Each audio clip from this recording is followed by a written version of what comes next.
പടച്ചവനെ നബിദിനം വന്നപ്പോ വൃദ്ധസദനത്തിൽ ചെന്ന് ചോറ് വെച്ചിട്ട് ആരാരുമില്ലാതെ കിടക്കുന്ന അമ്മമാർക്ക് അച്ഛന്മാർക്ക് ഭക്ഷണം കൊണ്ട് കൊടുത്തടോ. ഞാനും ഇവരുടെ കൂടെ ഒരിക്കൽ പോയപ്പോ ഒരമ്മ എന്നോട് ചോദിച്ചു, മോനെ ഇത്തിരി ചോറ് വാരിത്തരുമോ? ഒരുടെ കൂടി ഇവര് റമളാനിന് നബിദിനത്തിന് ഒരു ആശ്രവർ ഇവിടുത്തെ ഒരു വൃദ്ധസദനത്തിൽ ചോറ് വെച്ചു കൊടുത്തു. ഇന്ന് എനിക്ക് മറക്കാൻ പറ്റൂല. ഒരു അമ്മ എന്നോട് ചോദിച്ചു, മോനെ ഇത്തിരി വാരിത്തരുവോ? എനിക്ക് മടിയായിരുന്നടോ. നമ്മൾ ഒരാൾക്ക് ചോറ് വാരി കൊടുക്കാന്ന് വെച്ചാൽ അത്ര എളുപ്പമല്ലല്ലോ. അവര് പറഞ്ഞു ഇത്തിരി വാരിത്തരുവോ? ഞാൻ ഒന്ന് മടിച്ചപ്പോ അമ്മ എന്നെ വിളിച്ചു, മോനെ ഒന്ന് വാരിത്തരാൻ. ബറക്കത്ത് ചോദിക്കാൻ പറഞ്ഞ മാസമാ. അള്ളാഹു ബറക്കത്ത് ചെയ്യുമാറാകട്ടെ. ആമീൻ പറ. ബറക്കത്ത് വേണമെന്നുള്ളവരൊക്കെ ഒന്ന് കൈവക്കിക്ക്. കാക്കാന് ബറക്കത്ത് ഇതുവരെ എന്താന്ന് തിരിഞ്ഞിട്ടില്ല, അതാ വെക്കാത്തെ. ചിലർക്ക് ബറക്കത്ത് എന്താന്ന് പോലും അറിയില്ല. ഇവിടെ ബറക്കത്ത് എന്ന് പറഞ്ഞാൽ എന്താ? ഇങ്ങോട്ട് നോക്കിയാ, ബറക്കത്ത് എന്ന് പറഞ്ഞാൽ കരിവ ടൗണിൽ അല്ലെങ്കിൽ അഞ്ചാലിമൂട്ട് ടൗണിൽ 10 സെന്റ് സ്ഥലം കിട്ടലാണ് ബറക്കത്ത്, അല്ലെങ്കിൽ 2 നില വീട് കിട്ടലാണ് ബറക്കത്ത്, പൈസ കിട്ടലാണ് ബറക്കത്ത്. അല്ല, ബറക്കത്ത് എന്ന് പറഞ്ഞാൽ എന്താ? പെട്ടെന്ന് മനസ്സിലാകുന്ന ഒരു ഉദാഹരണം പറയാം. മഹാനായ നബിയുനാ റസൂലുള്ളാഹി സ്വല്ലല്ലാഹു അലൈഹി വസല്ലമ തങ്ങളും സ്വഹാബത്തും ഹന്തക്കിൽ കിടങ്ങു കുഴിക്കുക. കൈ താഴ്ത്തിയിരുന്ന മക്കളെ, ഹന്തക്കിൽ കിടങ്ങു കുഴിച്ചുകൊണ്ടിരിക്കുക. ഈ കിടങ്ങു കുഴിച്ചുകൊണ്ടിരിക്കുന്ന സമയത്ത് സഹാബത്ത് മുഴുവനും പട്ടിണിയില്ല. വല്ലതും കഴിച്ചിട്ട് ദിവസങ്ങളായി. വയറ്റത്ത് കല്ല് വെച്ച് കെട്ടിയിരിക്കുക പാപങ്ങള്. അപ്പൊ ഇവരെല്ലാം സങ്കടമായി, വലിയ പ്രയാസമായി. നബി സല്ലല്ലാഹു അലൈഹി വസല്ലമ തങ്ങളുടെ മുമ്പിൽ സഹാബത്ത് ചെന്നിട്ട് കമീസ് പൊക്കിയിട്ട് ഇങ്ങനെ കാണിച്ചു കൊടുത്തു, നബിയെ വിശപ്പ് സഹിക്കാൻ പറ്റാതെ വയറ്റത്തെ കല്ല് വെച്ച് കെട്ടിയിട്ടാണ് ഞങ്ങൾ നിൽക്കണത്. ഇവരെ എന്നാ പറഞ്ഞിട്ട് സമാധാനിപ്പിക്കാനാ നബിതങ്ങൾ? എന്ത് പറഞ്ഞിട്ടാ? നബി സല്ലല്ലാഹു അലൈഹി വസല്ലമ തങ്ങൾ തന്റെ കമീസ് പൊക്കി കാണിച്ചു കൊടുത്തു. 2 കല്ല് കെട്ടി വെച്ചിരിക്കുന്നു. മഹാനായ നബിയുനാ റസൂലുള്ളാഹി. എല്ലാരും ഒരു കല്ല് വെച്ച് കെട്ടിയിരിക്കുന്നു, നബിതങ്ങൾ 2 കല്ല് കെട്ടി വെച്ചിരിക്കുക. കല്ല് വയറ്റി കെട്ടിയ വിശപ്പ് മാറുവോ? വിശപ്പ് മാറുവോ? കാക്കന്മാർ ഇങ്ങോട്ട് നോക്കിയേ, വയറ്റത്ത് കല്ല് വെച്ച് കെട്ടിയ വിശപ്പ് മാറുവോ? നമുക്കാർക്കും അറിയത്തില്ല. അതാണ് എൻ്റെ സത്യം. അറിയോ എന്ന് ഞാൻ ഉദാഹരണം ചോദിക്കട്ടെ. നമ്മുടെ വാപ്പായിക്ക് ഈ അരയെ കെട്ടുന്ന ഒരു പച്ച ബെൽറ്റ് ഇല്ലായിരുന്നോ? ഉണ്ടായിരുന്നോ? ഇല്ലേ? വാപ്പമാർക്കില്ലായിരുന്നോ? എന്താ, പൈസ സൂക്ഷിക്കാനുള്ളതായിരുന്നോ? അല്ല. വാപ്പ അതങ്ങട്ട് മുറുക്ക കെട്ടിക്കഴിഞ്ഞാൽ വാപ്പ നേരെ നിൽക്കും. വയറ് നിറച്ചൊന്നും കഴിച്ചിട്ടില്ലെങ്കിലും ആ ബെൽറ്റിന്റെ പവറിൽ വാപ്പ നടക്കുമായിരുന്നു. അപ്പൊ ആ ബെൽറ്റിന് എത്ര പവർ ഉണ്ടെങ്കിൽ കല്ലിനും പവർ ഉണ്ടെന്ന് അതിനർത്ഥം. അപ്പൊ നബിതങ്ങൾ ഇങ്ങനെ വയറ്റത്ത് കല്ല് വെച്ച് കെട്ടിയിരിക്കുന്ന കണ്ടപ്പോ സഹാബത്ത് കരയാൻ തുടങ്ങി. മഹാനായ ജാബിർ റളിയല്ലാഹു തആല അൻഹു ആണെന്ന് തോന്നുന്നു, സഹാബി. ജാബിർ റളിയല്ലാഹു തആല അൻഹു കരഞ്ഞുകൊണ്ട് വീട്ടിൽ പോയിട്ട് ഭാര്യയോട് ചോദിച്ചു, ഡീ നബിതങ്ങൾ വയറ്റിൽ കല്ലും വെച്ച് കെട്ടിയിട്ട് നിൽക്കുക, വിശന്ന് ഭക്ഷണം കഴിച്ചിട്ട് ദിവസങ്ങളായി, വല്ലതും കഴിക്കാനുണ്ടോ? ഭാര്യ പറഞ്ഞു, ഒരിത്തിരി മാവുണ്ട്, ഒരിത്തിരി ഇറച്ചിയുണ്ട്, എന്നാ നീ റെഡിയാക്ക്, ഞാൻ പോയി നബിതങ്ങളെ വിളിച്ചുകൊണ്ട് വരാം. മഹാനായി ജാബിർ റളിയല്ലാഹു തആല നബിതങ്ങളുടെ അടുത്ത് പോയി. സഹാബത്തുണ്ട്, എല്ലാരും ഉണ്ട്. ഈ സഹാബി പതുക്കെ നബിതങ്ങളുടെ അടുത്ത് എന്നിട്ട് പറഞ്ഞു, നബിയെ എൻ്റെ വീട്ടിൽ ഇത്തിരി മാവും ഇത്തിരി ഇറച്ചിയുണ്ട് നബിയെ, വാ നബിയെ പോയി കഴിക്കാം. ഭക്ഷണം ഉണ്ടോ? ഉണ്ട് നബിയെ. നബി സല്ലല്ലാഹു അലൈഹി വസല്ലമ തങ്ങൾ ഒരൊറ്റ വിളി, സഹാബാ എല്ലാരും വാ, ജാബിറിന്റെ വീട്ടിൽ ഭക്ഷണം ഉണ്ട്, എല്ലാരും വരാൻ. ഈ സഹാബി പറഞ്ഞു, നബിയെ 3 പേർക്ക് തിന്നാനുള്ളതേ ഉള്ളൂ, 3 പേർക്ക് കഴിക്കാനുള്ളതേ ഉള്ളൂ. നബിതങ്ങൾ ചോദിച്ചു, ഇറച്ചി എന്ത് ചെയ്തിട്ടുണ്ട്? അടുപ്പത്ത് വെച്ചിട്ടുണ്ട്, മാവോ കുഴയ്ക്കാൻ റെഡിയാക്കി വെച്ചിട്ടുണ്ട്, ഞാൻ വരാതെ തുടരുത്, അവിടെ ഇരിക്കട്ടെ. നബി സല്ലല്ലാഹു അലൈഹി വസല്ലമ തങ്ങൾ ഹന്തക്കിൽ നിന്ന് സഹാബത്തിനെ മുഴുവനും വിളിച്ചു, വാ, എല്ലാത്തിനെയും വിളിച്ചുകൊണ്ട് പോയി. നബിതങ്ങൾ റൊട്ടി ചപ്പാത്തി ചുടാൻ തുടങ്ങി, ഇറച്ചിക്കറി കോരിക്കൊടുക്കാൻ തുടങ്ങി. 10 വിരുന്നു കഴിച്ചിങ്ങനെ പോയി. 80 പേരും കഴിച്ചു, 80 സ്വഹാബത്തും കഴിച്ചു. പിന്നെയും ബാക്കി വന്നു. ഇതാണ് ബറക്കത്ത്. അള്ളാഹു നമുക്ക് നൽകുമാറാകട്ടെ. അതാണ് കരുവപ്പള്ളിയിൽ നേർച്ചയ്ക്ക് ചോറ് വെക്കുമ്പോ ഉസ്താദ് വന്നിട്ടൊന്ന് തുടങ്ങത്തില്ലേ? എന്നാടാ കരുവപ്പള്ളിയിൽ ചോറ് വെക്കത്തില്ലേ? ജീലാനിദിനത്തിന് ആണ്ട് നേർച്ചയ്ക്ക് നല്ല ആടൊക്കെ ഇല്ലേ? ആടൊക്കെ വെക്കാതെ ഉസ്താദല്ലേ തങ്ങളല്ലേ വന്ന് തുടങ്ങുന്നേ? എന്താ? അതൊരു ബറക്കത്താടോ, അതൊരു ബറക്കത്താ. എൻ്റെ പ്രിയപ്പെട്ട സഹോദരങ്ങളെ, അതാണ് ബറക്കത്ത്. അല്പമേ ഉള്ളെങ്കിലും അള്ളാഹു അത് നിലനിർത്തി തരും, അതിൽ ബർക്കത്ത് ചെയ്യും. അള്ളാഹു ബർക്കത്ത് നൽകുമാറാകട്ടെ, അള്ളാഹു ബർക്കത്ത് നൽകുമാറാകട്ടെ. അത് പൈസ കൊടുത്ത് വാങ്ങാൻ പറ്റുന്നതല്ല, പടച്ച റബ്ബ് തരണം. അത് അള്ളാഹു തരേണ്ട ഒരു കാര്യമാണ്. അള്ളാഹു നമുക്ക് ബർക്കത്ത് ചെയ്യുമാറാകട്ടെ. അപ്പം എൻ്റെ പ്രിയപ്പെട്ട സഹോദരങ്ങളെ, ഞാൻ പറഞ്ഞു വന്നത് തെറ്റ് കണ്ട തിരുത്തണം, തെറ്റ് കണ്ട തിരുത്തണം. അത് ഭാര്യയാണെങ്കിലും മക്കളാണെങ്കിലും. ഞാൻ പറഞ്ഞ ജന്നത്തുൽ ബഖീൽ ഇങ്ങനെ ചെല്ലുമ്പോൾ നടന്നു പോകാം.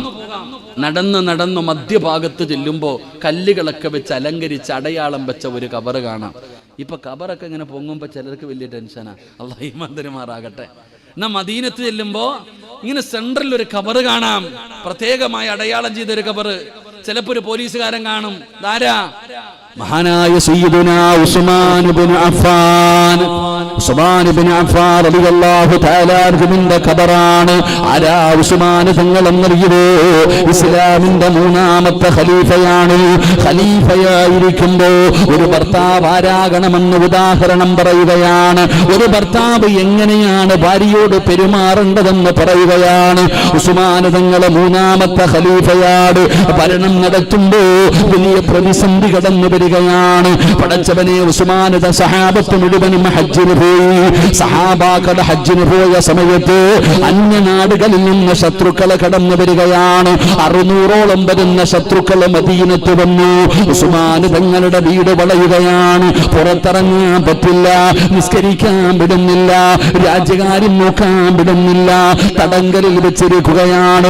ഒരാളെ അകത്തേക്കും വിടുന്നില്ല, ഉസ്മാൻ തങ്ങളെ വെളിയിലേക്ക് വിടുന്നില്ല. വെള്ളിയാഴ്ച ജുമഅയ്ക്ക് പോലും വിട്ടില്ല. അങ്ങനെ ഉസ്മാൻ തങ്ങൾ വീടിനകത്ത് കുളിച്ചൊരുങ്ങിയിട്ട് നിസ്കരിച്ചിട്ട് ഖുർആൻ ഓതിക്കൊണ്ടിരിക്കുമ്പോ ശത്രുക്കൾ വീട് തീയിട്ട് വാതിലിന് തീയിട്ട് നശിപ്പിക്കുകയാ. എന്നിട്ട് വീടിനകത്തേക്ക് ഇരച്ചു കയറി ഉസ്മാൻ തങ്ങളെ വെട്ടുകയാണ്. അള്ളാഹുവിന്റെ വിശുദ്ധമായ ഖുർആൻ ഓതിക്കൊണ്ടിരുന്ന ഉസ്മാൻ തങ്ങളെ വെട്ടുകയാ, താടിയിൽ പിടിക്കുകയാ. ഉസ്മാൻ തങ്ങളുടെ ശരീരത്തിലേക്ക് വാളുകൊണ്ട് വെട്ടുമ്പോ തന്റെ ഭാര്യയായ നായില ബീബി റളിയല്ലാഹു തആല അൻഹാ, തന്റെ പ്രിയപ്പെട്ട ഭാര്യ തന്റെ ഭർത്താവിനെ കണ്ണിന്റെ മുമ്പിലിട്ട് വെട്ടി നുറുക്കുന്നത് കണ്ടപ്പോ പേടിച്ച് നിലവിളിച്ചുകൊണ്ട് ചാടി എഴുന്നേൽക്കുകയാ.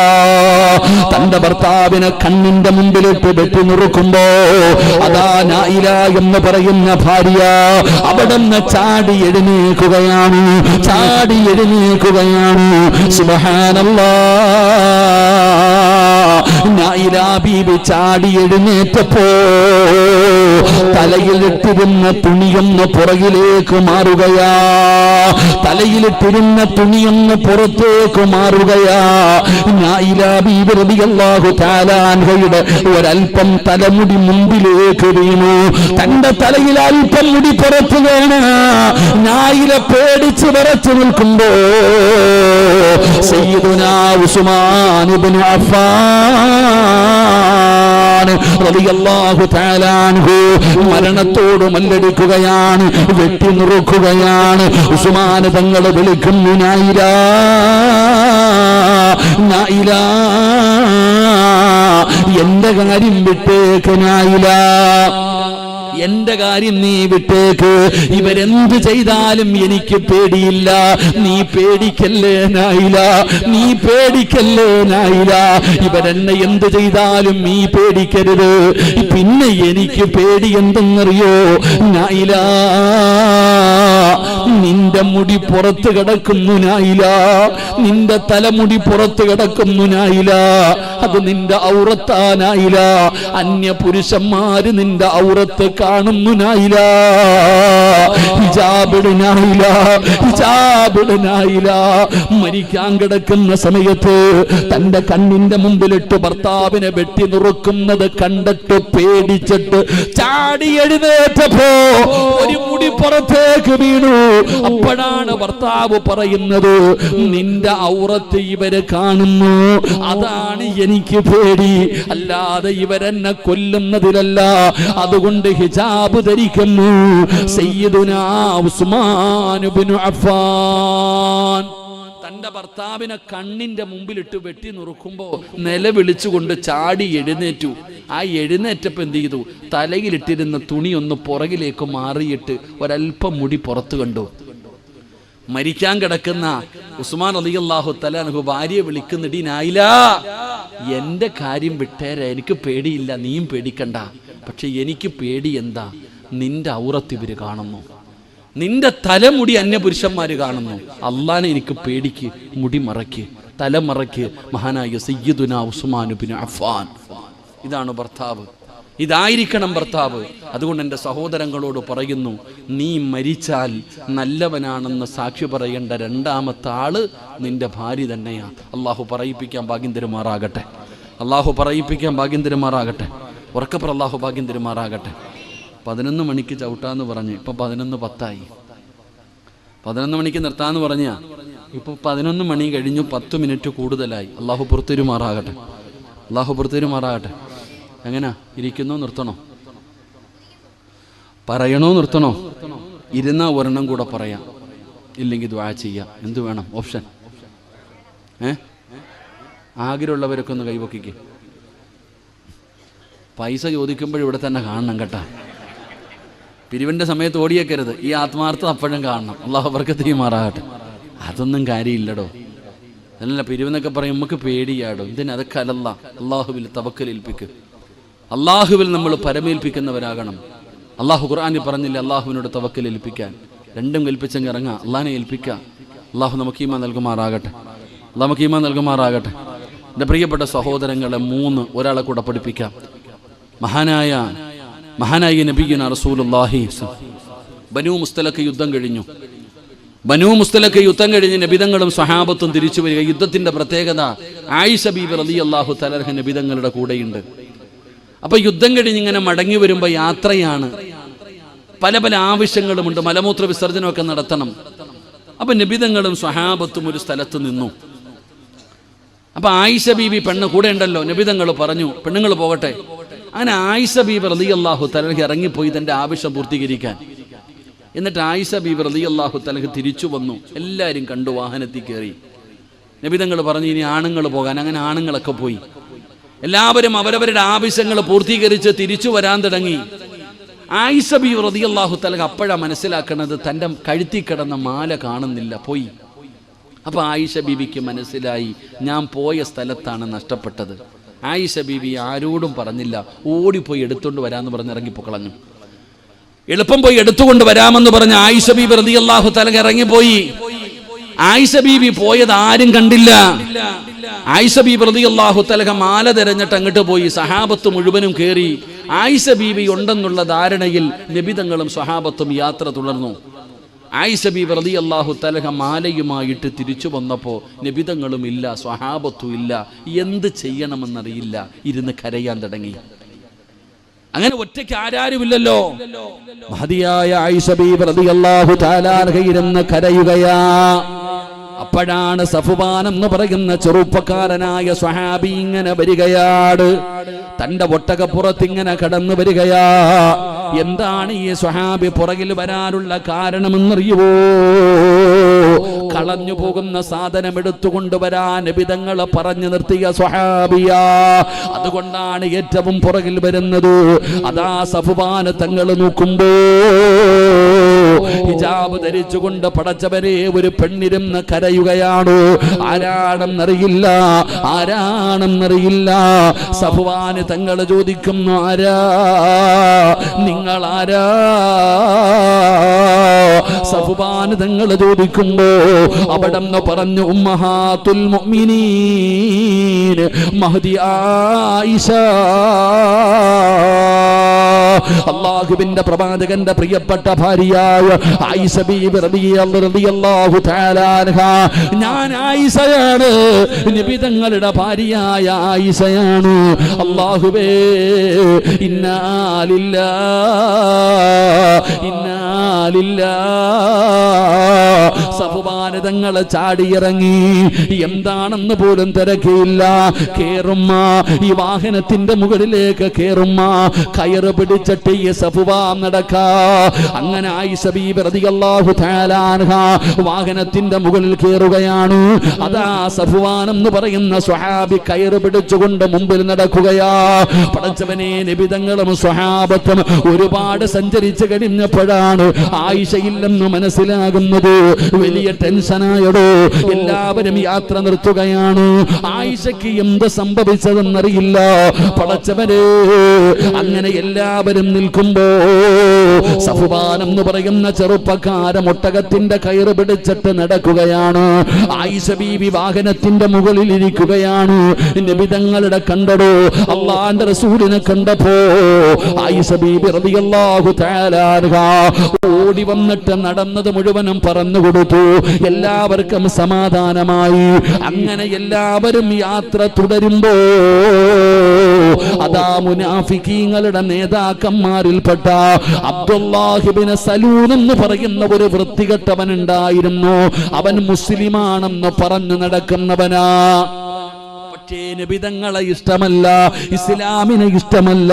അവൻ മുസ്ലിമാണെന്ന് പറഞ്ഞു പേര് കൊണ്ട് മാത്രം മുസ്ലിം. ഇന്നും അതുപോലെ ജീവിച്ചിരിക്കുന്നവരുണ്ടോ? പേര് മാത്രമേ മുസ്ലിമുള്ളൂ. മുഹമ്മദ് എന്നാണ്, അബൂബക്കർ എന്നാണ്, സിറാജ് എന്നാണ്. പക്ഷേ മുസ്ലിമിന്റെ ഒരു സ്വഭാവമില്ല. അതുപോലെ നടന്നവനാ.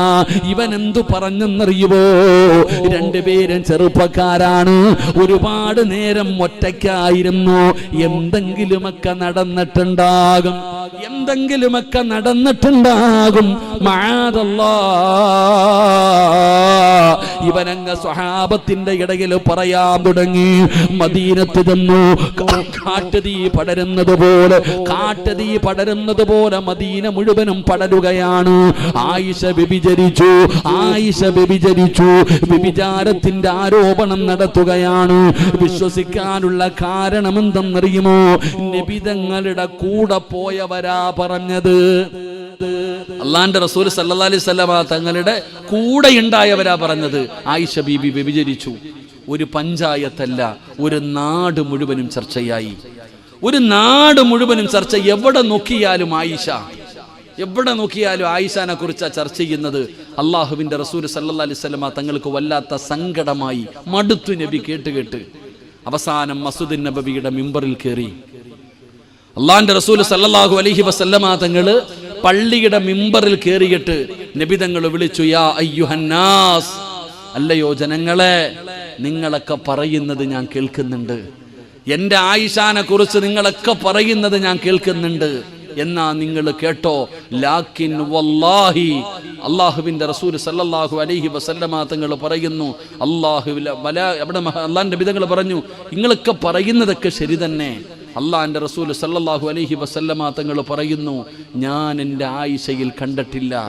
അള്ളാഹുവിന്റെ റസൂൽ സല്ലല്ലാഹു അലൈഹി വസല്ലമ തങ്ങൾ പറയുന്നു, മഹാനായ പ്രവാചകൻ സല്ലല്ലാഹു അലൈഹി വസല്ലമ തങ്ങൾ, അള്ളാഹുവിന്റെ റസൂൽ സല്ലല്ലാഹു അലൈഹി വസല്ലമ തങ്ങൾ പള്ളിയുടെ മിഹ്റാബിൽ കയറി നിന്നിട്ട് നബി തങ്ങൾ അവിടെ നിന്ന് പറയുകയാ.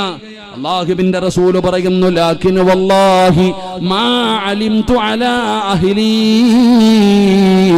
ഇല്ലാ ഖൈറാ. എന്റെ കൂടെ ഇന്നലെ വരെ ജീവിച്ചവളാണ്, എന്റെ കൂടെ ജീവിച്ചവളാണ് ആയിഷ. മാ അലിംതു അലാ അഹ്ലി ഇല്ലാ ഖൈറാ. നല്ലതല്ലാതെ ഒന്നും ഞാൻ കണ്ടിട്ടില്ല, എന്റെ ആയിഷ നല്ലവളാണ്. ആരൊക്കെ എന്ത് പറഞ്ഞാലും എന്റെ ആയിഷാനെ എനിക്ക് വിശ്വാസമാ. എന്റെ ഭാര്യ നല്ലവളാണ്. കരുവയിലെ സിറാജിന്റെ ബാലകൾക്കാ കടന്നു വന്ന പെങ്ങളോ, നിന്റെ ഭർത്താവ് പറയണം നീ നല്ലവളാണെന്നു, അങ്ങനെ പറഞ്ഞ വജബത്തുൽ ജന്ന. ഖാല നബിയുനാ റസൂലുള്ളാഹി സല്ലല്ലാഹു അലൈഹി വസല്ലമ തങ്ങൾ പറയുന്നു, ഭർത്താവ് പറയണം എൻ്റെ ഭാര്യ നല്ലവളാണെന്ന്. ഭർത്താവിൻ്റെ ആ ഒരു സർട്ടിഫിക്കറ്റ് അവൾക്ക് സ്വർഗപ്രവേശനം എളുപ്പമാക്കുമെന്ന് നബിയുനാ റസൂലുള്ളാഹി. അല്ലാഹു നമുക്ക് ഈമാൻ നൽകുമാറാകട്ടെ. നമ്മുടെ ഭർത്താവ് പറയുമെന്ന് പെണ്ണുങ്ങൾ ആലോചിക്കുക. നിങ്ങൾ ഈ കണിയിരിക്കുന്ന ആണുങ്ങളോട് ചോദിക്കുക, എങ്ങനെയുണ്ട് ഭാര്യ? എടാ ചങ്ങാതി, ആരെങ്കിലും എന്തെങ്കിലുമൊക്കെ പറയും. അയൽവാസി പറയും, അവർക്ക് ചാറ്റിംഗ് ഉണ്ടടാ, ബന്ധമുണ്ടടാ, അങ്ങനാടാ ഇങ്ങനാടാ. ഉമ്മ പറയും, കൂടപ്പുറപ്പ് പറയും. നീ വിശ്വസിക്കരുത്. കാരണം നിന്റെ കൂടെ ജീവിച്ചവള 25 കൊല്ലം 20 കൊല്ലം 15 കൊല്ലം നിന്റെ വീട്ടിൽ ജീവിച്ച നിന്റെ ഭാര്യ നീ കണ്ടിട്ടുണ്ടോ? ഇന്ന് വരെ കണ്ടിട്ടുണ്ടോ അവൾ ആരെങ്കിലും വിളിച്ചു കയറ്റുന്നത്, എവന്റെങ്കിലും കൂടെ പോകുന്നത്? നിനക്ക് ഇന്ന് വരെ നിന്റെ കണ്ടുകൊണ്ട് കണ്ടിട്ടുണ്ടോ? ഇല്ല. കൂടെ കടന്നവളെ വിശ്വസിക്കണം. അള്ളാഹു നമുക്ക് ഈമാൻ നൽകുമാറാകട്ടെ. ഉറക്കപ്പറല്ല ഈമാൻ തരുമാറാകട്ടെ. ഏതെങ്കിലും ഞരമ്പ് നോക്കി കിട്ടാത്ത മുന്തിരി പുളിക്കും. അവൻ കുറെ നോക്കി പറ്റിയില്ല, അപ്പൊ പിന്നെ അവൻ അടുത്ത കഥകൾ ഇറക്കാൻ തുടങ്ങും. ചിലപ്പോൾ മകൻ നല്ലതുപോലെ ജീവിക്കുന്ന കാണുമ്പോൾ ഉമ്മായിക്ക് കിർമികേടി തുടങ്ങും. അങ്ങനെയുള്ളവരുണ്ടല്ലോ. മക്കൾ നല്ലപോലെ ജീവിക്കുന്നത് കാണുമ്പോൾ മരുമോളും മോനും കൂടെ അടിച്ചു പൊളിച്ച് ജീവിക്കുന്നത് കാണുമ്പോൾ ഉമ്മായിക്ക് അസുഖം തുടങ്ങും. അപ്പൊ ഉമ്മ കഥകൾ തുടങ്ങും. അങ്ങനെയുള്ള അമ്മായി അമ്മമാരെ കൊല്ലാനൊക്കെ നടക്കുന്നത് അള്ളാഹു കാത്തിരക്ഷിക്കുമാറാകട്ടെ. അങ്ങനെയുള്ള ഉമ്മമാരും ഉണ്ട്. എല്ലാം പറയണം ഇവിടെ. മക്കളെല്ലാം ഒന്നും വിശ്വസിക്കരുത്. കൂടപ്പുറപ്പ് സഹോദരി അവള് കഥകളുമായിട്ട് വരും. അതുകൊണ്ട് കൂടെ കിടക്കുന്നവളെ വിശ്വസിക്ക്. അള്ളാഹു ഭാഗ്യം തരുമാറാകട്ടെ. എന്തെങ്കിലും ആരെങ്കിലും പറയുമ്പോൾ പറയും, ഭാര്യ കെട്ടിപ്പൊക്കോ, ഞാൻ വരുന്നതിന് മുമ്പ് നീ വെട്ടിപ്പൊക്കോണം, ഞാൻ വരുന്നതിന് മുമ്പ് നീ പോയരെ. ഭർത്താവ് ഭാര്യ വീട്ടിൽ പറഞ്ഞു വിടുക. ഒരു ചാറ്റിങ് കണ്ടപ്പോ അല്ലെങ്കിൽ നിന്റെ ഭാര്യ ഒരാളോട് സംസാരിച്ചപ്പോ നീ പറഞ്ഞു വിടുന്നു, നീ ആരാ, നീ ആരാ? ഫോണുള്ളവരൊക്കെ ഒന്ന് കൈപൊക്കിക്കേ. സ്വന്തമായിട്ട് ഫോണുള്ളവരൊക്കെ ഒന്ന് കൈപൊക്കടോ. തമാശയ്ക്ക് പോലും കള്ളം പറയരുത്, നരകത്തിൽ അല്ലാഹു കാക്കുമാറാകട്ടെ. ഫോണുള്ളവരൊക്കെ ഒന്ന് കൈപൊക്കിക്കേ. ധൈര്യമുണ്ടോ പെണ്ണുമ്പിള്ളയുടെ കൈ കൊണ്ട് കൊടുക്കാൻ? ഈ കൈപൊക്കിയവരോട് ഞാൻ ചോദിക്കട്ടെ, ധൈര്യമുണ്ടോ? ഈ സാധനത്തിട്ടിരിക്കുന്ന ലോക്ക് ഇവിടുത്തെ SBI ബാങ്കിന് പോലും ഇല്ല. ഉണ്ടോ? ഇവിടെ സ്റ്റേറ്റ് ബാങ്കിന്റെ ലോക്കർ, ലക്ഷങ്ങൾ വെക്കുന്ന കോടികൾ വെക്കുന്ന ലോക്കറിന് ഇത്രയും ലോക്കുണ്ടോ? ഇത് കയറണമെങ്കിൽ ചിലരുടെ മുഖം നോക്കണം, എങ്കിലും തുറക്കൂ. Finger print. ഗാലറി കയറണമെങ്കിൽ വേറെ ലോക്ക്. ഞാൻ വഴുത് കഴിഞ്ഞ് ഇറങ്ങിയപ്പോ ഒരു വാപ്പ എൻ്റെ അടുത്ത് വന്നിട്ട് പറഞ്ഞു, ഉസ്താദ് ഒരു ഫോട്ടോ എടുത്തോ വാപ്പ. അള്ളാഹുവേ, ഞാൻ നോക്കുമ്പോ ഈ വാപ്പ ഇങ്ങനെ ഒരു വര. എങ്ങനെ ലോക്ക് തുറക്കാടോ? എങ്ങനെ പഠിച്ചു ഉപ്പാപ്പ? ഞാൻ അയാളുടെ ഇറച്ചി തിന്നല്ല, അല്ല വെറുതെരുമാറാകട്ടെ. ഉദാഹരണം പറഞ്ഞാ ഞാനിട്ടാ ഇതുപോലെ എല്ലാത്തിന്റെ എന്തിനാ ഇത്ര ലോക്കെന്തിനാ? ഭാര്യയുടെ മുമ്പിൽ കൊണ്ട് വെക്കാൻ പറ്റുമോ? കൊണ്ടുവച്ച അവള് തന്നെ പൊക്കോളും വാരി കെട്ടി. കാരണം അതിനകത്തുണ്ട് എല്ലാം. അള്ളാഹു കാത്തിരക്ഷിക്കുമാറാകട്ടെ. എന്തിനാ സഹോദര ലോക്ക്? ഭാര്യയുടെ ഫോൺ. എന്തിനാ എന്റെ ഫോൺ എടുക്കണേ? എന്നെ വിശ്വാസമില്ലേ? ഭാര്യ ചോദിക്കുക ഭർത്താവിനോട്. ഭർത്താവ് നല്ല മനുഷ്യനാ. കക്കൂസി പോകുമ്പോഴും ഇതും കൊണ്ടാ പോണേ. ഒരിക്കൽ ഒരു കുടുംബ മസ്ലഹത്തിന് പോയിട്ടോ, ഭാര്യയും ഭർത്താവും തമ്മിൽ പിണങ്ങി. ഇത് മസ്ലഹത്തിന് ഞാൻ പോയപ്പോ ഭാര്യ പറയേ, എൻ്റെ ഇക്കാടെ ഫോണായാൽ മതിയായിരുന്നു. എന്തേ മോളെ? കക്കൂസി പോകുമ്പോൾ അതും കൊണ്ടാ എൻ്റെ ഇക്ക പോണേ. എന്നെക്കാളും സ്നേഹം അതിനോടാ. പടച്ചറപ്പേ, എന്തിനാ കാക്കാമാരെ ലോക്ക്? അപ്പൊ നിനക്കറിയാം നിന്റെ ഭാര്യ കാണാൻ പാടില്ലാത്ത എന്തോ അതിനകത്തുണ്ട്. നീയാണ് ചാറ്റിങ്ങിന്റെ പേര് പറഞ്ഞ് ഓളെ പറഞ്ഞു വിടാൻ നിൽക്കുന്നത്. അള്ളാഹു കാത്തിരക്ഷിക്കുമാറാകട്ടെ. ആമീൻ പറ. അള്ളാഹു കാത്തിരക്ഷിക്കുമാറാകട്ടെ. എല്ലാത്തിനും എന്ത് പാടോ? പിന്നെ ഞാൻ പറയുന്നത്, ഇത് എന്ന് നിന്റെ വീടിനകത്ത് കൊണ്ട് പരസ്യമായി വെക്കാൻ പറ്റുന്നോ അന്നേ നിന്റെ ജീവിതം നേരെയാകൂ. അള്ളാഹു നമുക്ക് ബർക്കത്ത് ചെയ്യുമാറാകട്ടെ. എൻ്റെ പ്രിയപ്പെട്ടവരോട് പറയുന്നു, ഭർത്താവ് പറയുന്നത്, എൻ്റെ ഭാര്യ നല്ലവളാ ഉസ്താദ്, എൻ്റെ ഭാര്യ നല്ലവളാ, എൻ്റെ ഭാര്യ നല്ലവളാ, നിസ്കരിക്കും, നോമ്പ് പിടിക്കും, സദക്ക കൊടുക്കും, എൻ്റെ ഭാര്യ എല്ലാം ചെയ്യും. പക്ഷെ നാവിന് ഇത്തിരി നീളം കൂടുതലാ, അത്രയേ ഉള്ളൂ. ഭാര്യ എന്ന് ചില പെണ്ണുങ്ങൾ എന്ന് പറയാൻ എന്താ ഇല്ലേ, നാവ് കൊണ്ട് പറയുന്നത് എന്താണെന്നുള്ള ചിന്തയൊന്നുമില്ല, ബഹുമാനിക്കത്തില്ല. ഭർത്താവിനെ ബഹുമാനിക്കണം, ആദരിക്കണം, കൊടുക്കേണ്ട സ്ഥാനം കൊടുക്കണം. താത്താമാർക്ക് ഇത് പറയുമ്പോൾ ഇഷ്ടപ്പെടില്ല. അള്ളാഹു കാത്തിരക്ഷിക്കുമാറാകട്ടെ. സ്വർണ്ണമൊന്നും തരൂല എന്ന് അള്ളാഹു കാത്തിരക്ഷിക്കുമാറാകട്ടെ. ഇവിടെ പെണ്ണുങ്ങൾ എങ്ങനെയാ ഉള്ളത്? ഇവരിങ്ങനെ പെട്ടെന്ന് വയലന്റ് ആകും. ഇത് കുടുംബജീവിതത്തിന്റെ. ഞാനാണെങ്കിൽ ഒരു വീട്ടിൽ പോയപ്പോ ഭാര്യ ഭർത്താവിനോട് പറയും, എടാ അതിങ്ങെടുക്കടാന്ന്. ഞാൻ വിചാരിച്ചു ആരെ അല്ല എടാന്ന് വിളിച്ചേ. ഇന്ന് ഭർത്താവിനെ ഭാര്യ വിളിക്കുന്നത് എടാന്നാ. ചില പെണ്ണുങ്ങൾ പേരാ വിളിക്കുന്നത്. നിങ്ങൾ എന്താ വിളിക്കണമെന്ന് എനിക്കറിയില്ല. അല്ലാഹു മാറാകട്ടെ. ഭർത്താവിന്റെ പേര് വിളിക്കും ഭാര്യ. റഫീഖെ, സിറാജെ, ആരെ വിളിക്കണത്? വാപ്പായ. വാപ്പാടെ പേരിനെ, വാപ്പാനെ ഇപ്പൊ റഫീഖിന്റെ മോള് റഫീഖിനെ വിളിക്കുക, റഫീഖ് വാപ്പാന്ന് വിളിച്ച് എങ്ങനെ ഇരിക്കും? എന്റെ മോൻ എന്നെ വിളിക്കുക സിറാജ് വാപ്പാന്ന് വിളിച്ച് എങ്ങനെ ഇരിക്കും? അതൊരു വാപ്പായ്ക്ക് വാപ്പാടെ സ്ഥാനം, ഉമ്മയ്ക്ക് ഉമ്മയുടെ സ്ഥാനം, ഗുരുനാഥന് ഗുരുനാഥന്റെ സ്ഥാനം, ഭാര്യയ്ക്ക് ഭാര്യയുടെ സ്ഥാനം, ഭർത്താവിന് അതങ്ങനെ കൊടുക്കണം. അങ്ങനെ വിളിക്കരുത്. ഇതാരോടാ പറയുന്നേ? ഞാൻ ഈ അടുത്തൊരു കടയിൽ പോയി. എനിക്ക് കഴിക്കണ ഇഷ്ടമുണ്ട്. തട്ടുകട കണ്ടാൽ ഞാൻ അപ്പോഴും കയറും. അപ്പൊ ഞാൻ ഇങ്ങനെ കയറി ഇരുന്നപ്പോ ഒരുത്ത എൻ്റെ അടുത്ത് ഒന്ന് ചോദിക്കുക, ബ്രോ എന്ത് വേണമെന്ന്. ഞാൻ വിചാരിച്ചു ബോണ്ട വേണമെന്ന് ചോദിച്ചു. എനിക്ക് ഇന്നത്തെ ചിരിക്കാൻ പറഞ്ഞല്ലേ, ഇന്നത്തെ കുട്ടികൾ അതാ അല്ലേ, ബ്രോന്നാ വിളിക്കാം. ഇവന്മാര് പിന്നെ ഗേയ്സ് എന്നാ വിളിക്കാം. ചെറിയ ഗേയ്സ് ബ്രോസ്റ്റർ എന്ന് വിളിക്കുക. ഞാൻ പറഞ്ഞു ഇന്നത്തെ അവസ്ഥ അള്ളാഹു നമ്മുടെ ഉമ്മത്തിനെ കാത്തിരക്ഷിക്കുമാറാകട്ടെ. എല്ലാവരും പിന്നെ പെണ്ണുങ്ങൾക്ക് പരാതി എന്താ? ഉസ്താദെ എനിക്ക് തിന്നാനുണ്ട്, ധരിക്കാനുണ്ട്, കിടക്കാനുണ്ട്, കാറുണ്ട്, വീടുണ്ട്, അള്ള എല്ലാം തന്നിട്ടുണ്ട്. പക്ഷെ എൻ്റെ മച്ച ഇങ്ങനെ ആയിപ്പോ ശരിയായില്ല. എൻ്റെ ഭർത്താവ് മാത്രം ഉള്ളോ, നാട്ടുകാരുടെ മുമ്പിൽ വലിയ കൊലകൊമ്പന, പക്ഷെ വീട്ടിൽ വന്നാലോ പാവം, ചെലവിനും കൊടുക്കത്തില്ല, നോക്കത്തുമില്ല. അങ്ങനത്തെ ഭർത്താക്കന്മാരും ഉണ്ട്. അള്ളാഹു കാത്തിരക്ഷിക്കുമാറാകട്ടെ. ചെലവിനൊക്കെ കൊടുക്കണം കേട്ടോ, ഭാര്യയ്ക്ക് ചെലവിനൊക്കെ കൊടുക്കണം. ചില ഭർത്താക്കന്മാർ നാട്ടുകാരുടെ മുമ്പിൽ വലിയ ആളാ, വീട്ടിലൊന്നും കൊടുക്കില്ല, കഞ്ഞിയും പയറും, പാപം. വല്ലപ്പോഴും അങ്ങനെ ചെയ്യരുത്. അതുകൊണ്ടാണ് പെണ്ണുങ്ങളും അടിച്ചു മാറ്റുന്നത്. ഭർത്താവിൻ്റെ പൈസ അടിച്ചു മാറ്റുന്നില്ലേ, പോക്കറ്റിൽ നിന്ന് എടുക്കുന്നില്ലേ? മഹാനായ നബിയുനാ റസൂലുള്ളാഹി സല്ലല്ലാഹു അലൈഹി വസല്ലമ തങ്ങളുടെ മുമ്പിൽ ഹിന്ദ്, മഹദിയായ ഹിന്ദ് റളിയല്ലാഹു തആല അൻഹ, പറയടോ ഹിന്ദ് ഒരു പിന്നീട് ഇസ്ലാമിലേക്ക് കടന്നു വന്നതാ. ഹിന്ദ് വഹ്ശിയുടെ കയ്യിൽ കൊടുത്തുവിട്ടതാണ് ഹംസ റളിയല്ലാഹു തആല അൻഹുവിനെ കൊല്ലാൻ. ആ ഹിന്ദ് ഇസ്ലാമിലേക്ക് കടന്നു വന്നു.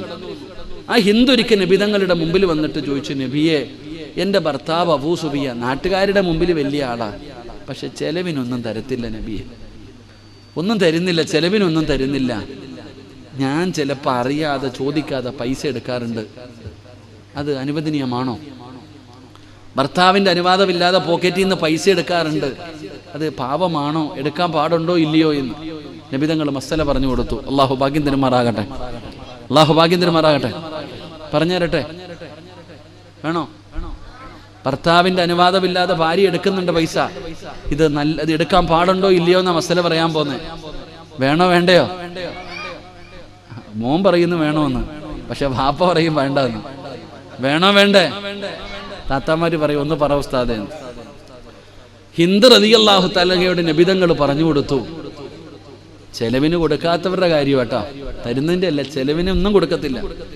അപ്പൊ നബിതങ്ങൾ പറഞ്ഞു, നിനക്ക് ആവശ്യമുള്ളത് എടുത്തോളാം. അല്ലാഹു ഈമാൻ തരുമാറാകട്ടെ. ഇങ്ങനെ നിനക്ക് ആവശ്യമുള്ളത് അടങ്കലോടെ എടുത്തേക്കരുത് കേട്ടാ. പെണ്ണുങ്ങളോട് ഭർത്താവ് ഭക്ഷണം കൊടുക്കുന്നില്ല, സാധനങ്ങൾ കൊടുക്കണില്ല, ഒന്നും വാങ്ങിച്ചു കൊടുക്കണില്ല, പൈസ കൊണ്ട് കൊടുക്കുന്നില്ല, അപ്പൊ പിന്നെ എന്ത് ചെയ്യണം?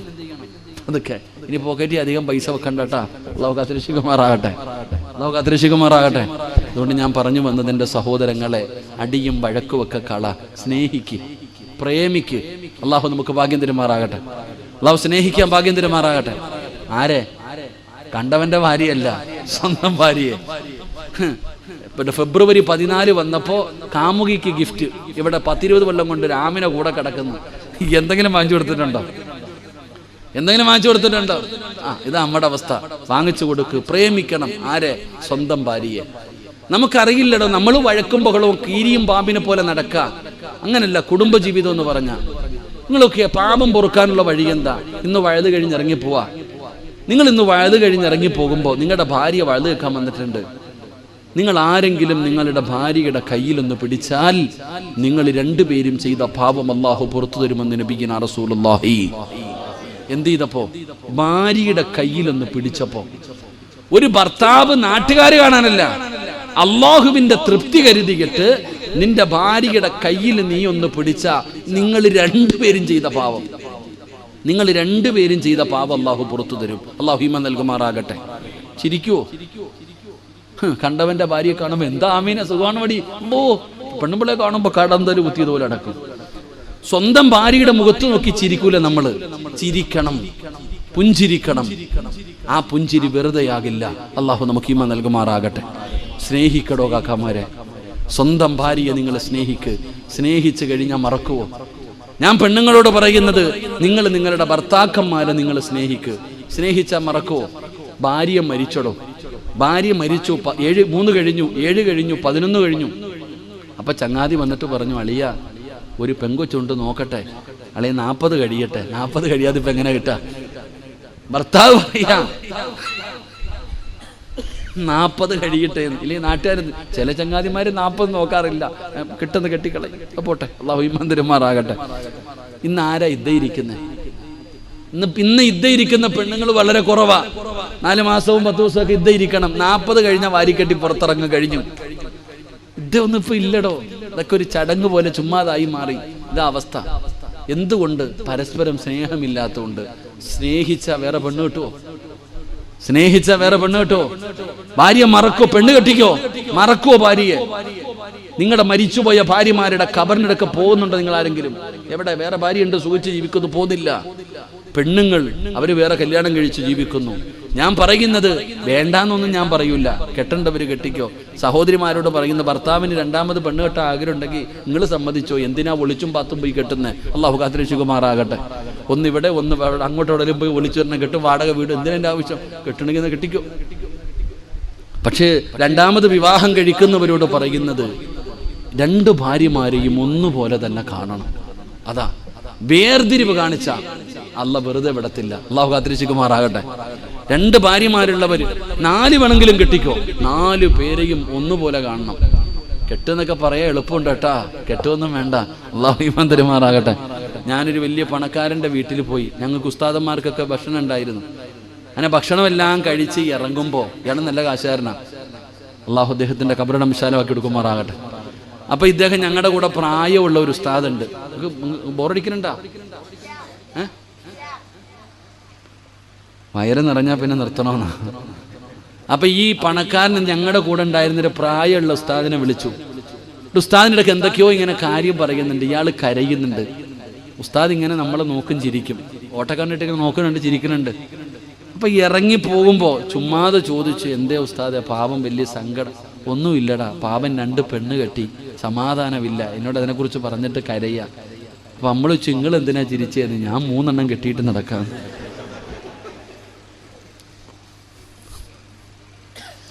അല്ലാഹു കാത്തിരക്ഷിക്കുമാറാകട്ടെ.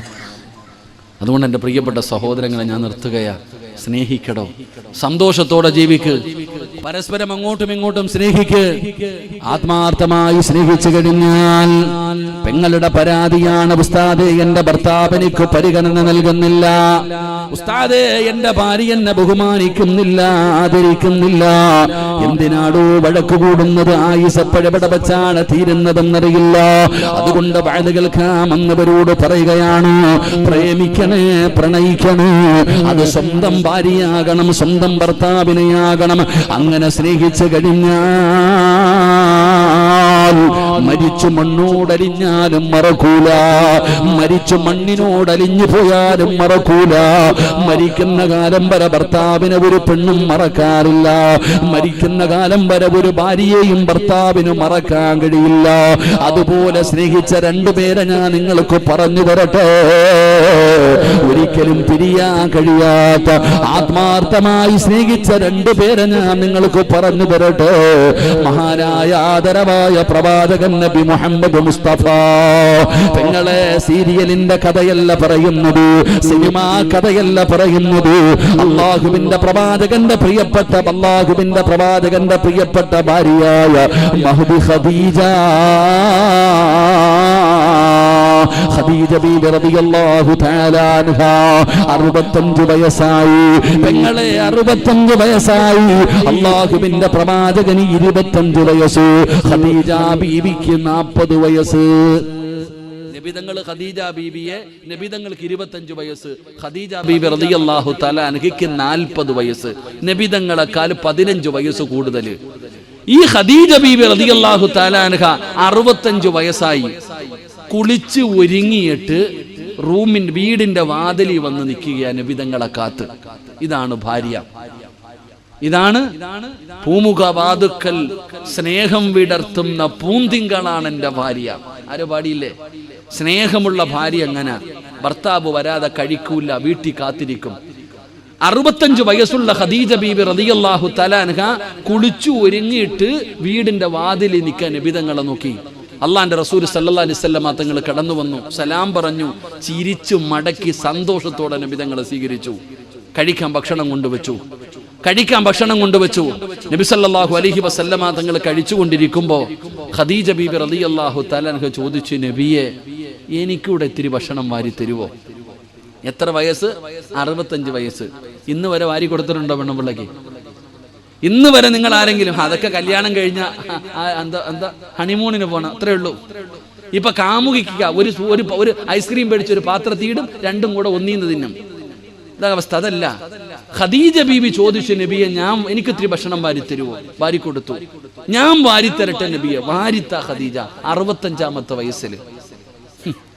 രണ്ടുപേരും ഭക്ഷണമെല്ലാം കഴിച്ചപ്പോ അള്ളാന്റെ റസൂൽ സല്ലല്ലാഹു അലൈഹി വസല്ലമ തങ്ങൾ ഇരിക്കുമ്പോ ഖദീജ ബീബി റളിയല്ലാഹു തആല ചോദിച്ചു, നബിയെ ഞാൻ മടിയിലൊന്ന് കിടന്നോട്ടെ, ഞാന് മടിയിലൊന്ന് തലവെച്ച് കിടക്കട്ടെ?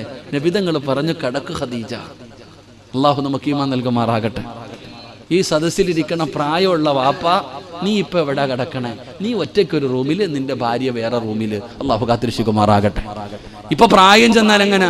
ഒരു 50-55 വയസ്സ് കഴിഞ്ഞ വാപ്പ ഒരു റൂമില്, ഉമ്മ ഒരു റൂമില്, ഒരുമിച്ച് കിടക്കൂല. അപ്പൊ നീ പെണ്ണ് കിട്ടി എന്തിനാ? വികാരം തീർക്കാൻ മാത്രമാ. ഓളുടെ കൂടെ കടന്നിട്ട് ഇപ്പൊ പ്രയോജനം ഇല്ല. അത് പറയും ചില ഭർത്താക്കന്മാര്, ആമിന വാടി കിടക്ക, നീ മക്കൾ നിങ്ങൾ ഇങ്ങോട്ട് പണി നോക്ക. ഭാര്യ പറയാം, നിങ്ങൾ കിടന്നോളെ, മക്കളുണ്ട്, നിങ്ങൾ മക്കളെന്ത് അടിച്ചോണ്ട് വന്നതല്ലോ വാപ്പ, വിവാഹം കഴിച്ചോണ്ട് വന്നതല്ലേ? എടോ, ഭാര്യയും ഭർത്താവും താങ്ങും തണലുമെന്ന് പറഞ്ഞാൽ ആ പ്രായമാകുന്ന സമയത്തും മരിക്കണ കാലം വരെ ഒരു റൂമിൽ കിടക്കണം. അള്ളാഹു ഭാഗ്യം തരുമാറാകട്ടെ. ഉറക്കപ്പറ, അള്ളാഹു ഭാഗ്യം തരുമാറാകട്ടെ. ഖദീജ ബീബി റളിയല്ലാഹു തആല നബിതങ്ങളുടെ മടിയിൽ കിടന്നു. എന്നിട്ട് നബിതങ്ങളുടെ മുഖത്ത് നിന്ന് ഇങ്ങനെ കണ്ണെടുക്കണില്ല. അള്ളാന്റെ റസൂൽ സല്ലല്ലാഹു അലൈഹി വസല്ലമ തങ്ങൾ ചോദിച്ചു, എന്തേ ഖദീജ നീ എന്നെ ഇങ്ങനെ നോക്കണേ? എന്തൊരു ഗ്ലാമറാ നബിയെ നിങ്ങൾക്ക്. സുബ്ഹാനല്ലാഹ്. എത്രാമത്തെ വയസ്സിൽ? 65-ാമത്തെ വയസ്സിൽ. ഇന്നേ വരെ പറഞ്ഞിട്ടുണ്ടോ നിങ്ങൾ ആരെങ്കിലും? ഇക്കാ, നമ്മുടെ പെണ്ണുമ്പിള്ള പറയും, ഇക്കാ നരച്ച മുടി കേട്ടോ, പിഴുത് കളയണം കേട്ടാ, വടിച്ചേക്കണം, കുറച്ച് പെയിന്റ് ഒക്കെ മേടിച്ചടിക്ക്. സുബ്ഹാനല്ലാഹ്. ഖദീജ ബീബി റളിയല്ലാഹു തആല എന്നാ ഗ്ലാമറാ നബിയെ നിങ്ങൾക്ക്. നബി തങ്ങൾ വിട്ടുകൊടുത്തില്ല. ഖദീജ 25 കൊല്ലമായി കാണാൻ തുടങ്ങിയിട്ടാ. ഇങ്ങനെ സംസാരിച്ചു കൊണ്ടിരിക്കുന്നതിന്റെ ഇടയിൽ ഖദീജ ബീബി റളിയല്ലാഹു തആല അൻഹ അല്ലാഹുവിന്റെ പ്രവാചകൻ സല്ലല്ലാഹു അലൈഹി വസല്ലമ തങ്ങളോട് ചോദിച്ചു, നബിയെ 25 കൊല്ലമായി നമ്മൾ ഒരുമിച്ച് ജീവിക്കാൻ തുടങ്ങിയിട്ട്. 1-2 കൊല്ലമല്ല, 25 വർഷമായി നമ്മൾ ഒരുമിച്ച് ജീവിക്കുന്നു. ഞാൻ അങ്ങയുടെ മനസ്സിന് വേദനയുണ്ടാക്കുന്ന എന്തെങ്കിലും പറഞ്ഞിട്ടുണ്ടെങ്കിൽ എനിക്ക് പൊരുത്തം തരണം നബിയെ. അള്ളാന്റെ റസൂല് ചോദിച്ചു, എന്തു പറ്റി ഖദീജ പൊരുത്തമൊക്കെ ചോദിക്കുന്നു? എൻ്റെ മരണമെടുത്തു നബിയെ, എൻ്റെ മരണമെടുത്തു നബിയെ. അള്ളാന്റെ റസൂലിന്റെ കണ്ണ് നിറഞ്ഞു, നബിതങ്ങളുടെ കണ്ണ് നിറഞ്ഞു. നബിതങ്ങൾ ഖദീജ ബീവിയുടെ വാ പൊത്തിപ്പിടിച്ചു, നീ എന്നോട് പൊരുത്തം ചോദിക്കരുത്. ഖദീജ ആരെന്നറിയോ? 25 കൊല്ലം അള്ളാന്റെ റസൂലിന്റെ കൂടെ ജീവിച്ചിട്ട് കരുവയിലെ പെങ്ങളെ ഖിയാമത്ത് നാള് വരെയുള്ള ഒരു പെണ്ണിനും ഈ പ്രതിഫലം കിട്ടൂല. ഖദീജ ബീവിക്ക് മുത്തുകൊണ്ട് പണിത ഒരു കൊട്ടാരം സ്വർഗത്തിൽ. എന്തിനാ കൊടുക്കുന്നതെന്നറിയോ? 25 കൊല്ലം നബിതങ്ങളുടെ കൂടെ ജീവിച്ചിട്ട് നബിയേക്കാൾ 15 വയസ്സ് കൂടുതലുണ്ട് ഖദീജയ്ക്ക്. 25 വർഷം അള്ളാഹുവിന്റെ റസൂൽ സല്ലല്ലാഹു അലൈഹി വസല്ലമ തങ്ങളുടെ കൂടെ ജീവിച്ചിട്ട് ഒരിക്കൽ പോലും ഖദീജ ശബ്ദമുയർത്തിയിട്ടില്ല. മഹാനായ നബിയിന റസൂലുള്ളാഹി. നബിതങ്ങളുടെ മുമ്പിൽ ഖദീജയുടെ ശബ്ദം 25 വർഷത്തിനിടയിൽ ഒരിക്കൽ പോലും ഉയർത്തിയിട്ടില്ല. അതാണ് ഖദീജ. 25 കൊല്ലം നബിയേക്കാൾ 1 വയസ്സല്ല 15 വയസ്സ് കൂടുതലുണ്ടായിട്ട് പോലും അള്ളാഹുവിന്റെ റസൂൽ എന്ന ഭർത്താവിന്റെ മുമ്പിൽ ശബ്ദമുയർത്തിയിട്ട് ഖദീജ സംസാരിച്ചിട്ടില്ല. അതാ നബി തങ്ങൾ വാപൊത്തി പിടിച്ചു. ഖദീജ, നീ എന്നോട് പൊരുത്തം ചോദിക്കരുത്. നീ എന്നെ വിട്ട് പിരിയുകയാണോ ഖദീജ? ഖദീജ, നീ എന്നെ വിട്ട് പിരിയുകയാണോ? അള്ളാന്റെ റസൂൽ സല്ലല്ലാഹു അലൈഹി വസല്ലമ തങ്ങൾ പറഞ്ഞു, എനിക്ക് പരാതിയൊന്നുമില്ല ഖദീജ, നീ എന്നോട് പൊരുത്തം ചോദിക്കരുത്. പറയാനൊന്നുമില്ല ഖദീജ, എനിക്ക് പറയാനൊരു ന്യൂനതയുമില്ല ഖദീജ. ഇത് കേൾക്കേണ്ട താമസം ഖദീജ ബീബി റളിയല്ലാഹു തആല ചാടി എഴുന്നേറ്റ് നബി തങ്ങളെ കെട്ടിപ്പിടിച്ചിട്ട് ഉമ്മ കൊടുത്തു. 65 വയസ്സുകാരിയായ ഉമ്മ ഖദീജ ബീബി റളിയല്ലാഹു തആല നബി തങ്ങളെ കെട്ടിപ്പിടിച്ചിട്ട് ചുംബനം കൊടുത്തു. എന്നിട്ട് അള്ളാഹുവിന്റെ റസൂൽ എന്ന ഭർത്താവിനോട് ചോദിച്ചു, നബിയെ, അവസാനമായിട്ട് 3 ആഗ്രഹമുണ്ട്, സാധിപ്പിച്ചു തരുവോ?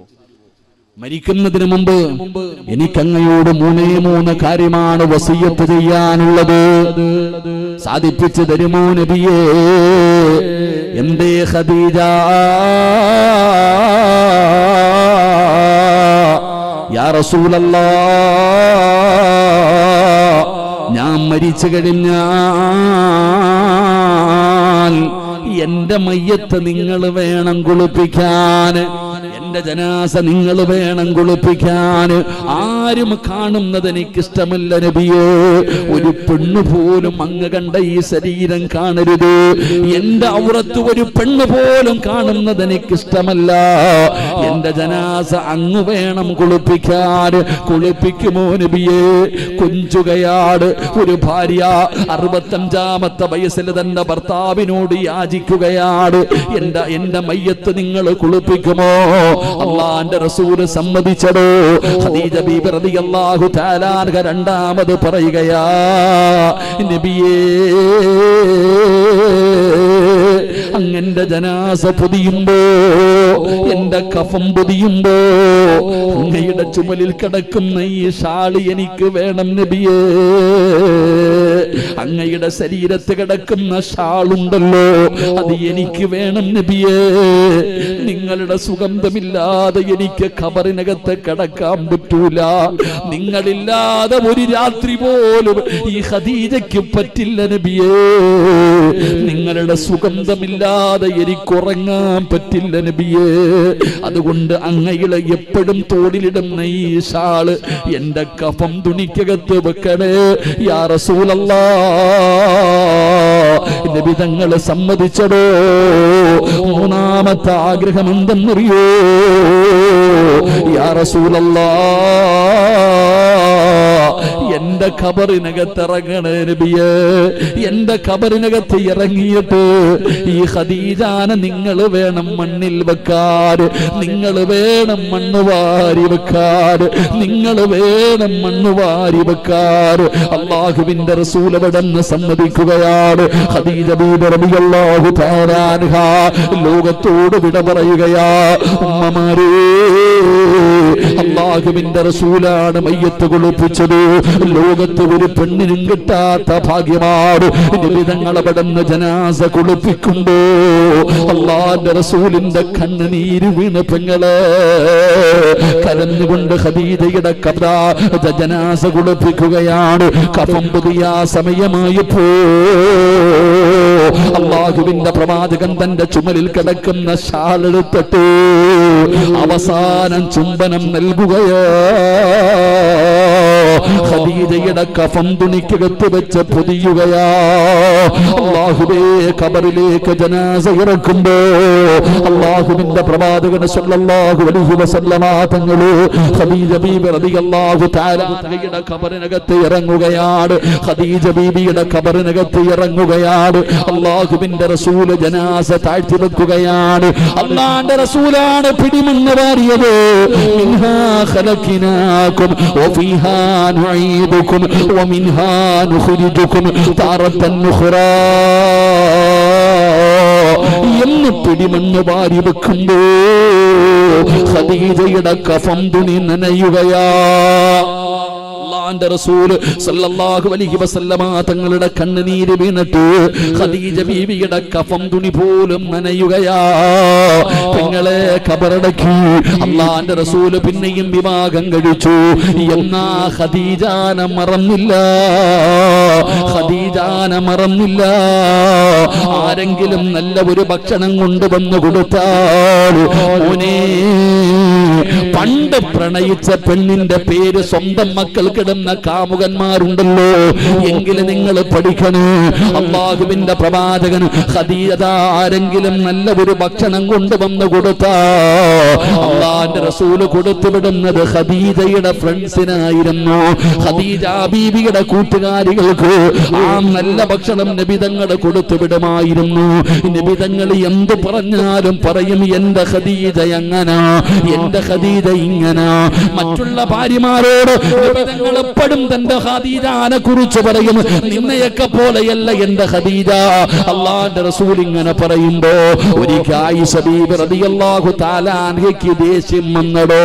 എപ്പോ നോക്കിയാലും ഖദീജ ഖദീജ ഖദീജ, ഞങ്ങളാരും അങ്ങയുടെ ഭാര്യമാരുള്ളൂ, ഈ കിളവിയോട് മാത്രം ഇത്ര സ്നേഹമെന്തേ? ഒരിക്കൽ എപ്പോഴും നബിതങ്ങൾ പറയും, എന്റെ ഖദീജ അങ്ങനെ, എന്റെ ഖദീജ അങ്ങനെ അങ്ങനെ. ആയിഷ ബീബി റളിയല്ലാഹു തആല ഒരിക്കൽ ചോദിച്ചു, ഈ കിളവിയോട് മാത്രം എന്താ, വേറെ ഭാര്യമാരൊന്നും ഇല്ലേന്ന്? നബിതങ്ങൾ കരയാൻ തുടങ്ങി. അല്ലാഹുവിന്റെ റസൂൽ സല്ലല്ലാഹു അലൈഹി വസല്ലമ തങ്ങൾ കരഞ്ഞു. എന്തിന്? ഖദീജയെ കിളവി എന്ന് വിളിച്ചത് നബിതങ്ങൾക്ക് ഇഷ്ടപ്പെട്ടില്ല.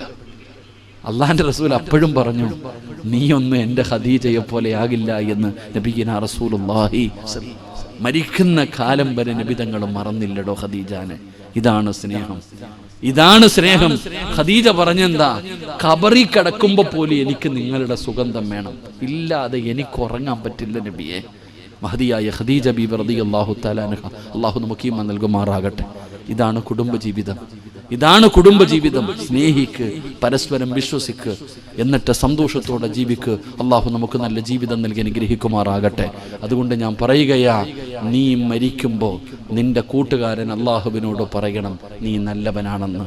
ഭർത്താവിനോട് പറയുന്നു, നിന്റെ ഭാര്യ പറയണം നീ നല്ലവനാണെന്ന്. ഭാര്യയോട് പറയുന്നു, നിന്റെ ഭർത്താവ് പറയണം നീ നല്ലവനാണെന്ന്. അങ്ങനെ പറഞ്ഞാൽ വജബതു ലഹുൽ ജന്ന, സ്വർഗമുണ്ടെന്ന് നബി മുഹമ്മദ് മുസ്തഫ നബി മുഹമ്മദ് മുസ്തഫ സല്ലല്ലാഹു അലൈഹി വസല്ലം. അല്ലാഹു നമുക്ക് ഭാഗ്യം തരുമാറാകട്ടെ. പറഞ്ഞു തീർക്കണമെന്ന് ആഗ്രഹമുണ്ട്, പക്ഷേ എന്ത് ചെയ്യാനാ, സമയം 11:45. നാളെ വെള്ളിയാഴ്ച ദിവസമാണ്, സുബ്ഹി നിസ്കരിക്കൽ നിർബന്ധമാണ്. അതുകൊണ്ട് ഇൻഷാ അല്ലാഹ് അല്ലാഹു ഇനി ഒരു അവസരം തന്ന ഇൻഷാ അല്ലാഹ് നമുക്ക് ബാക്കി പറയാം, പഠിക്കാം. അല്ലാഹു ആയുസ്സും ആരോഗ്യവും ഭാഗ്യവും അല്ലാഹു നമുക്ക് നൽകി അനുഗ്രഹിക്കുമാറാകട്ടെ. അല്ലാഹു പറഞ്ഞതും കേട്ടതുമൊക്കെ ഒരു സ്വാലിഹായ അമലായി സ്വീകരിക്കുമാറാകട്ടെ. എന്നെക്കാളും അറിവുള്ള മനസ്സാതൊക്കെ നല്ല വഴുതു പറയുന്ന ആൾക്കാരാ.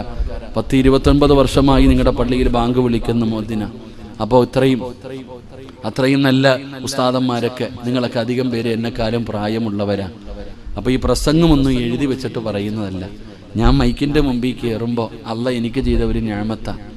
അപ്പം നിങ്ങൾക്കറിയാം, എനിക്കിത്തിരി വയസ്സുണ്ടെങ്കിലും ഇത്തിരി പക്വത കുറവാണ്.